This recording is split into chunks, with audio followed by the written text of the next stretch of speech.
Welcome everybody to my YouTube channel. This is Weaponry Fitness, aka Art of Weapon. We are live on Facebook and YouTube.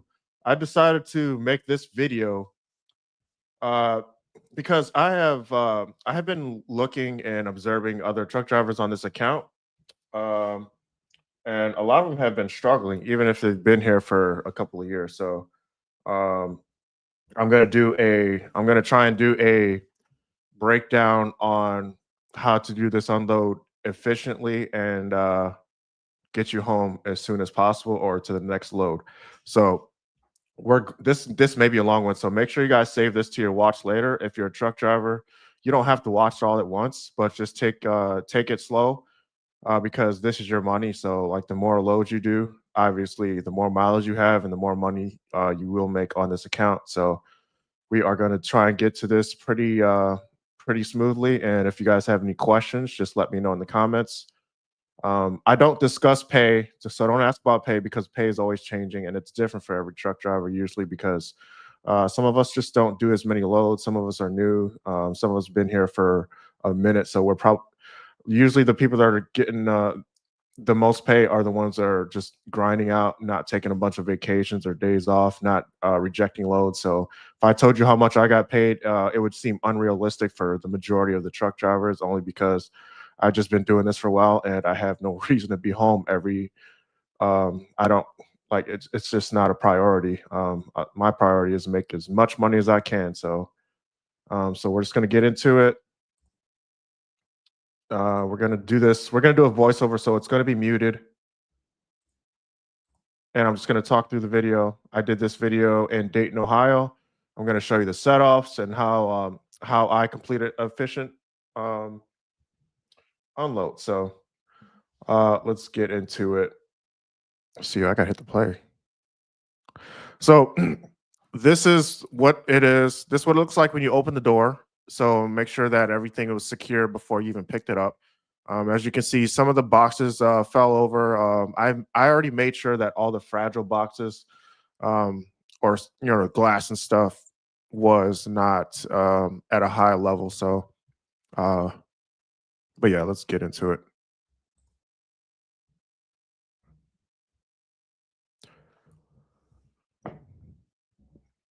So you want to start off with the 5 or 6 totes on the ground here. Um, Sometimes it's going to be lower, sometimes it's going to be higher, depending on your decline and the level of the trailer. So let me go back here. And I always keep a distance here from the truck to the totes for a reason I'm going to tell you later on when I have the rollers hooked up. I can show you um, a better example of why I do that when we have it hooked up. So this is me. So it is a curve. So notice how I'm not just chucking boxes down. Try to get the heavy ones down first. The heavy ones need to be on the roller first. And there's a reason for that, because if you put light boxes down and then the heavy ones after, it's just going to push all the heavy, or it's going to put all the boxes on the ground. Now, I'm going to pause it right here. So as you can see, you got a box of chips right here. You got smaller boxes in front of it, but it's light. So everything on this thing is light. This is a foam bowls or whatever, so it's light. So I make sure that all the heavy go from heavy to light. So if you're going to stack the roller like this, and this is the farthest I go, I make sure that none of my boxes go past their roller. So because if you do, they have to push off. So you got to understand that every time they grab a box and you have it stacked, they got to push away.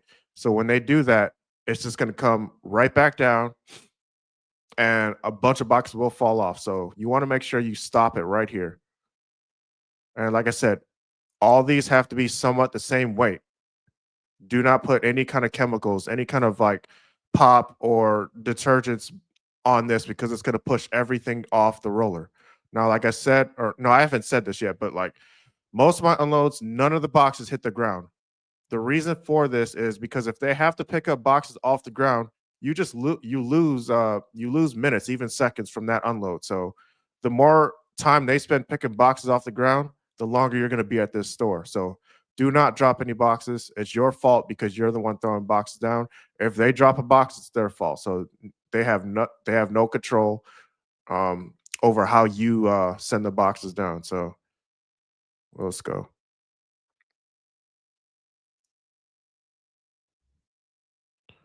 Okay.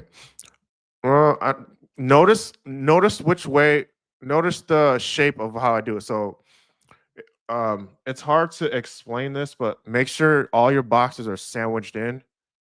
So like these boxes are like if they're square shape, make sure you send them down in a flat type of thing, like a sandwich. You don't want the boxes coming down like a train. So think of it like a train, except you're flipping the boxes. You're making them as flat as possible. So the reason for that is because they will bend, kind of like if you put a bunch of sticks together, or you put the train together. This is nothing like a train. So this is not how this works. It's really hard to explain that, but we'll hopefully you get that. If you have any questions about that, let me know. Hopefully, I think I got more examples in the further along in the video, so we'll try to be a little more clear on that. And I am doing this live, so no cuts, no editing. I like to do this authentic as possible. So if anybody ever does come in the live chat, I will. So I'll be able to answer questions right up on rip. Notice how I'm skipping over these waters, like the juice in the water. I send those down last. So I just got done sending detergents down. So notice I let off the roller a little bit when I'm sending heavy stuff down. I do not pack the roller with a bunch of heavy stuff. And the reason for that is because it's heavy. So remember, you put too much, they got to push off. None of these guys are super strong, so I wouldn't expect them to do that.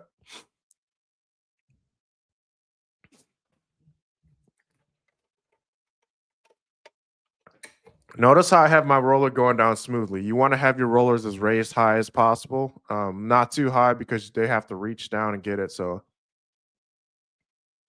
see how my boxes are going down smoothly? Nothing is hitting. Okay, so we got one that's very on crooked, so you could put down a. So see how that is. So if I were to put down a heavier box, it would knock that down because it's not set up. So a lot of times I would get off the truck and fix it. Will I do it this time? It looks like it fixed itself, but I'm probably gonna go down and push it. So no. Yeah, so sometimes you could do this but I do get off the truck quite a bit during my unloads because I like to push it down if it's just like sitting there like it is right now. This is a good store. They usually move pretty efficient. So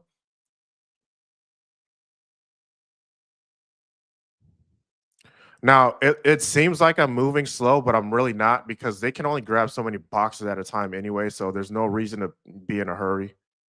Unless you have like 6 people unloading, then you move a little bit faster. But these are two older individuals, so you can actually pace the roller slower. Now the goal is to preserve as much energy as you can because this is actually my first day, or this is my first store of the day. So notice how I'm using heavier boxes to push it down. There is a once the roller, because I have the roller straight. Once it gets off the curve, it's just like it's very level, so it's not going to go too far. I'm just showing you what the load looks like right now. Um, I didn't even take the load bar off yet.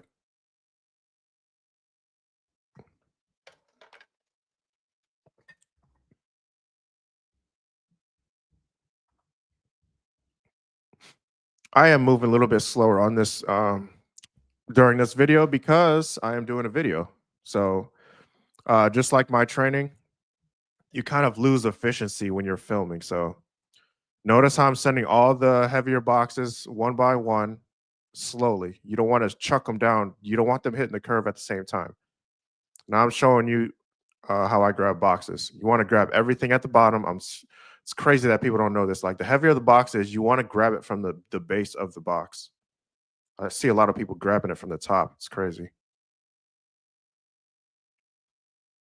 I'm going slow on purpose, man. I want everybody to see the process, but like if you actually saw me in real time, man, I move fairly quick. Like the quicker my store people are moving, the quicker I go. So notice how I group all the boxes too. If I see a bunch of grills, I'm going to send them all at the same time. If you understand how these store employees work, they go from boat to boat. They don't stack all the boxes on the same boat. They group it. So all the food goes with the food, the liquids go with the liquids, the chemicals with the chemicals. So when they grab the grills, they can grab more at once and go to the same U-boat. So they're not doing all this excessive walking back and forth. So um, if you really understand human efficiency, then you'll understand how this unload works. So notice how I got off the truck and helped them push it down. When you're moving ahead of them, you can do that. So I do it all the time. And let's see if I show a shot of this. Yes, I am showing a shot. So this is why I leave a distance between the totes and the trailer. Let me see if I can blow this up a little more. So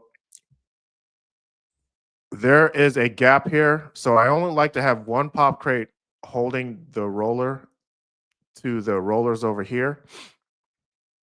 And if you have it too close, if you have these totes right here too close to the trailer, then you're only gonna have to stack more totes because now you got the roller hitting the floor of the trailer on the end of the trailer. You don't want that. You want your roller to be as smooth as possible. You want to have less steepness to it. So keep it as level, but with a little bit of a decline. You don't want too much of a decline. Let me see if I can show you a picture of what a terrible setup is because I saw this on Google Earth, and this is like a really bad setup. Uh, I gotta stop sharing. Hold on one second.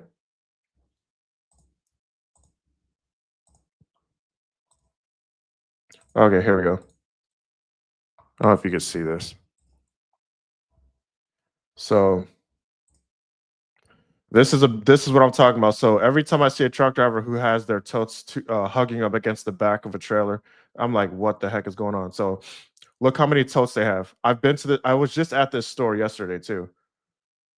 So they got like 8 totes. You don't need 8 totes. If you back it further back, you only need 6. And then look how high look where he has his setup right here. He has it way too high. It's coming down too fast, and then he has it leveled off in the back with his other um, roller. So this is what you want to avoid. He's way too close to the door, so you want to get you want to get further away from the door as possible. Um, yeah, he has way too many totes up. It's too close, and then you can't even walk underneath because you have to walk around every time you get out. You got to walk around the entire thing. So yeah. That's just not you're never gonna get efficiency like that. Let's go back to the unload.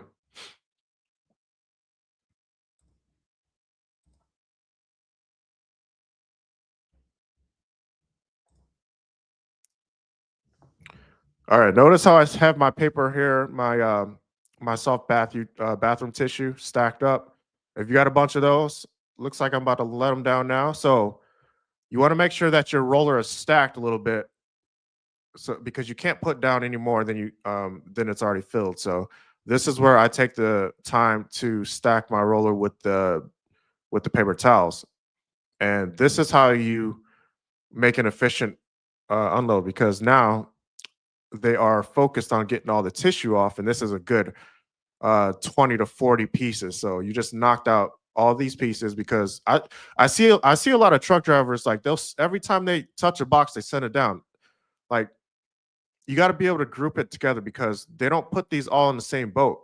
And then look how I get off. I'm gonna help them um, secure the tissue faster. So and you got to make it seem as though you're not rushing them. Like this is why I don't because body language tells you everything. If it looks like you're rushing them, they're gonna get a little bit edgy around you because they think you're rushing them. So this is the difference between moving quickly and moving efficiently. So I'm sure you guys know the story of the rabbit and the turtle. So I'm that was me making a funny face. Um, in my case, I'm basically the hare and the tortoise. So I just know how to control. I know how to control my speed. So now I just put down a glass. I don't send down glass unless I'm walking it down or if it's the last one going down the roller. And this is just me adjusting the rollers. Here we go. Totes are last. Now these are uh, the longer pieces. So you don't want to send this in the middle of your unload because it's just awkward. It's going to fall off. Look how we're gonna drop one. We're gonna drop one. Oh my god. That's the first box I dropped on this unload. Um it's the last part of the unload. So looks like we're at a different store now. Is it a different store? Yeah, this is a different store. Okay. So let me go back real quick. We're almost done with this video, guys. So you want to send all your most of your awkward stuff. I always throw all this stuff to the side and put it down later. Small boxes, go in totes. I think I show that later on in the video, but like this is why you do not send down small boxes, like really light small boxes. Put them in totes and then send it down. Most of the stores don't have a problem with that. A lot of them will just put it away and put it away later. Some of them will empty it right then and there. So uh, just be aware of that. Not all stores are going to operate the same, but most of them do. Like I said, the awkward stuff, it's just I just send them down last. You are going to need some vice grips because they do not have these black knobs. Sometimes these are stripped out because people over tighten them. Remember, we got a lot of truck drivers, we got a lot of store employees that just don't understand how to they don't understand mechanics on some of this stuff. So that's gonna happen. You got to use your vice grips. I got about 6 of them. Got to have 6 vice grips at least.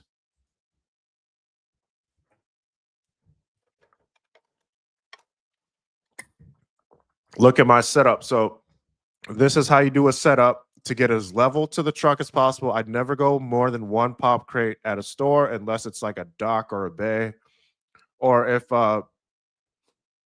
you're like if the trailer is so dang high, I mean so low that you have to go higher. So you got to kind of use your logistics, use your common sense. I know everybody doesn't have the same common sense, but like it's just the higher you go, the higher your roller is going to have to go on the bottom. So this is just my setup. Usually it's always 1, 3, and then a tote, and then 1 pop crate on it. So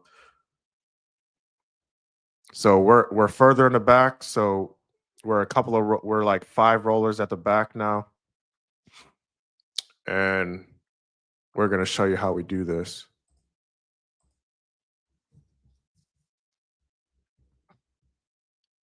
I've been doing this so long that I don't even know. I don't even have to watch the boxes go down the roller. I just know what it's gonna do by the time it gets at the end. Notice I'm grabbing all my lighter boxes first. Do not touch the heavies until all the light boxes are cleared at the bottom of the roller. It should be you should understand gravity and inertia when you do this job.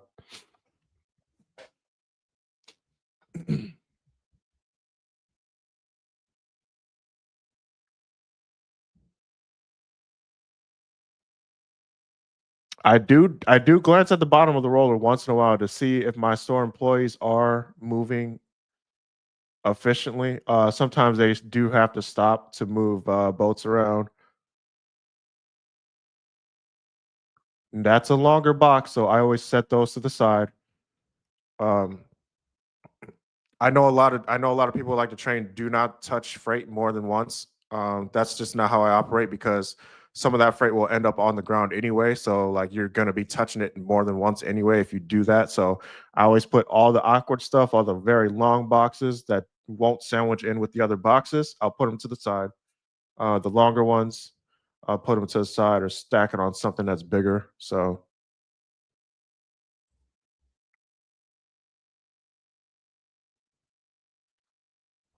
same with that one. So I put the juice on the side because it's another awkward um it's another awkward piece of product. So I usually have this one going or I usually have this one going down first or I'll walk it down. So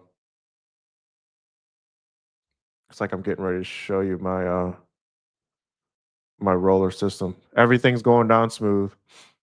Set your rollers up to complement your heavier boxes could be because the lighter boxes you can always push down 10 at a time sometimes and um it won't you won't lose it off the roller on the ground. And looks like that was it. So that is going to be the end of the video.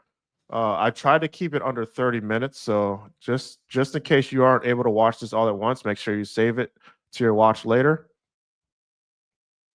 Save it to your watch later, watch half, and then watch half later on. And if you guys have any kind of questions or complaints, I'll probably have to do another version of this to get more detail because we didn't even get it into the water and the pet food and the totes. So I might have to do another video of this again. So we're gonna do a little more. We're gonna do more streams on this because I think I don't know how long the roller system is going to be in effect. I know we started implementing the cages and stuff, but we have not.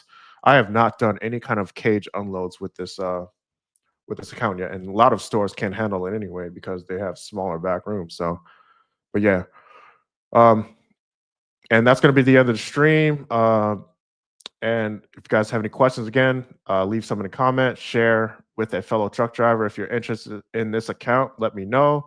You can make between 60 to 100 and something K a year. So let me know. It's a very good account. That's why I've been here for a long time. So, um, and that's all I got. Peace out.